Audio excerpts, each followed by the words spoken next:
Assalamualaikum warahmatullahi wabarakatuh. Halo abang kakak dan teman-teman semua.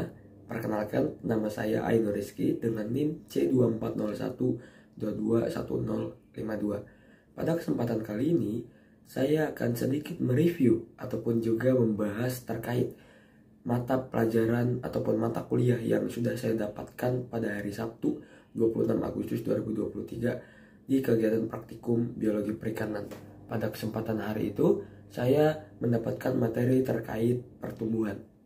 Sebelum masuk ke pertumbuhan, kita bisa mendefinisikan bahwa perikanan sebagai sebuah sistem yang mencakup interaksi antara komponen biota perairan, habitat perairan, dan penggunaannya oleh manusia dengan sumber daya yang dapat diperbaharui. Setiap komponen sangat berpengaruh pemahaman tentang semua sistem tersebut dan bagian-bagiannya yang sangat penting untuk pengelolaan perikanan.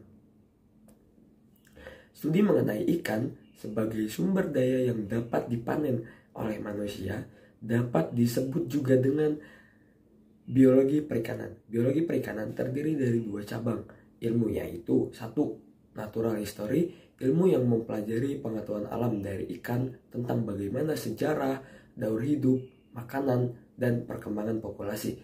Yang kedua, dinamika populasi yang didefinisikan yaitu ilmu yang mempelajari dinamika populasi ikan tentang pertumbuhan, mortalitas, rekrutmen, stok, dan lainnya.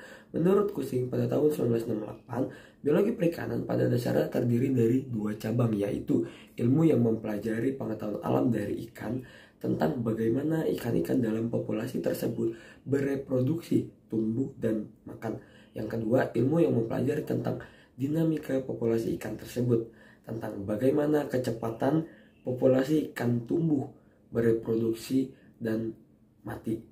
Nah, baru kita masuk ke pertumbuhan. Menurut Effendi 1979, pertumbuhan terdiri dari pertumbuhan mutlak dan juga pertumbuhan nisbi. Pertumbuhan mutlak yaitu ukuran rata-rata ikan pada umur tertentu, seperti panjang rata-rata ikan pada umur 1 tahun. Pertumbuhan nisbi yaitu panjang atau berat yang dicapai ikan dalam suatu periode waktu tertentu yang dihubungkan dengan panjang atau berat awal periode tersebut. Pentingnya pertumbuhan adalah untuk melihat perkembangan jenis ikan, memacu produksi, menjaga ketersediaan stok sumber daya, mengatur kegiatan penangkapan, fishing effort, dan melakukan pengelolaan untuk keberlanjutan usaha perikanan, produktivitas ekonomi atau economic value dari ketersediaan sumber daya ikan. Adapun tujuan utama dalam mengkaji aspek umur dan pertumbuhan adalah yang pertama, mengetahui sebaran kelompok umur yang menunjang produksi sektor perikanan yang bersangkutan.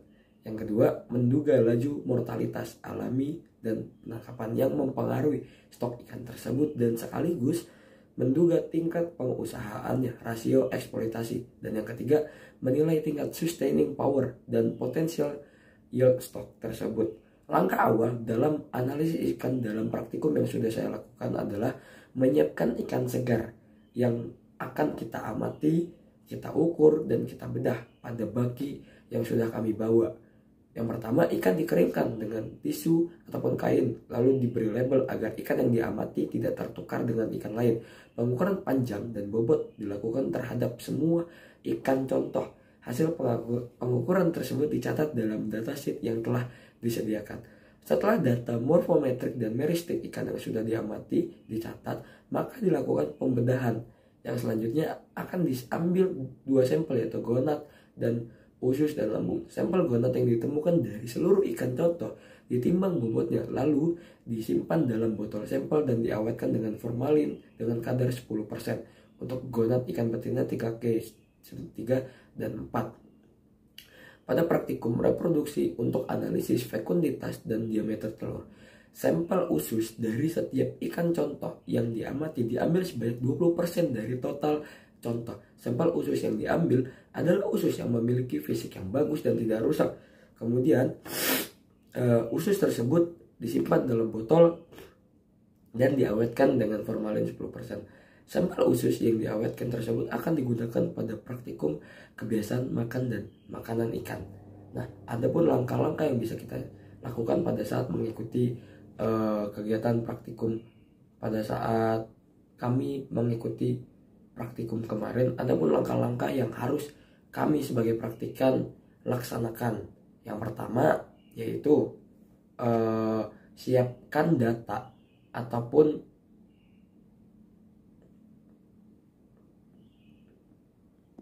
siapkan alat dan bahan praktikum laboratorium sesuai yang telah disampaikan pada saat pertemuan sebelumnya. Yang kedua, praktikan menyiapkan paling sedikit 2 ikan segar yang telah disediakan oleh tim asisten ikan segar. Yang ketiga, ikan segar yang telah disiapkan harus dibersihkan terlebih dahulu. Yang keempat, ikan segar diukur bobot dan panjangnya dalam kondisi yang kering, sudah dibersihkan dan dilap menggunakan tisu. Yang kelima, lakukan pengukuran panjang ikan berdasarkan pada saham pertama panjang total, panjang caga, panjang baku, panjang kepala, tinggi badan, dan diameter mata. Yang ketujuh, lebar bukaan mulut. 8, panjang preorbital. Yang ke-9, panjang post-orbital. Yang ke-10, panjang sirip pektoral. Yang ke-11, panjang sirip dorsal, sirip ventral, sirip anal, tinggi pendikulus, panjang kaudal, pendikulus, panjang predorsal, dan panjang preventral. Yang keenam, melakukan pengukuran bobot tubuh menggunakan timbangan digital. Dokumentasikan ikan yang masih utuh dengan menegakkan sirip pada ikan dengan jarum pentul yang sudah dibawa di atas styrofoam yang bagian berwarna putih. Yang ke-8, lakukan pembedahan ikan dengan memburai isi perut menjadi gonad, tentukan TKG-nya. Dan usus, selanjutnya usus diikat menggunakan benang pada bagian pangkal dan ujungnya. Yang ke-9, dokumentasikan kembali ikan yang sudah dibedah beserta dengan isi perut yang telah diburai di atas styrofoam bagian berwarna putih. Demikianlah teman-teman hasil micro teaching ataupun hasil review dan juga pembahasan yang sudah bisa saya sampaikan. Kurang lebihnya saya mohon maaf, dan saya cukup senang bisa mendapatkan insight terkait kegiatan praktikum materi pertumbuhan dari mata kuliah biologi perikanan. Kurang lebihnya saya mohon maaf. Wassalamualaikum warahmatullahi wabarakatuh.